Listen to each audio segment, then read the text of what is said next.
Hi friends, అందరికీ నమస్కారం. శనివారం రోజు రాత్రికి అండమాన్ సముద్రంలో మరొక అల్పపీడనం ఏర్పడే అవకాశం ఉన్నట్లు, ఇది రానున్న 3 రోజుల్లో బలపడి వాయుగుండంగా మారుతుందని వాతావరణ శాఖ అధికారులు అయితే తెలియజేయడం జరిగింది.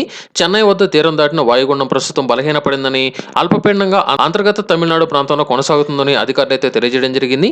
దీనికి అనుబంధంగా ఉన్న ఉపరితల ఆవర్తనం నుంచి ఒక ద్రోణి మధ్య తమిళనాడు నుంచి కోస్తా తీరం మీదుగా ఉత్తర ఒడిశా తీరం వరకు వ్యాపించి ఉందని, అలాగే గల్ఫ్ ఆఫ్ థాయిలాండ్ పరిసర ప్రాంతాల్లో ఏర్పడిన ఉపరితల ఆవర్తనం అండమాన్ సముద్రంలోకి నేడు ప్రవేశించే అవకాశం ఉన్నట్లు వాతావరణ శాఖ నిపుణులు అయితే తెలియజేయడం జరిగింది. దీని ప్రభావంతో శనివారం రోజున దక్షిణ అండమాన్ సముద్రం, అలాగే దాని పరిసర ప్రాంతాల్లో మరొక అల్పపీడనం ఏర్పడే అవకాశం ఉన్నట్టు వాతావరణ శాఖ నిపుణులు అయితే తెలియజేయడం జరిగింది.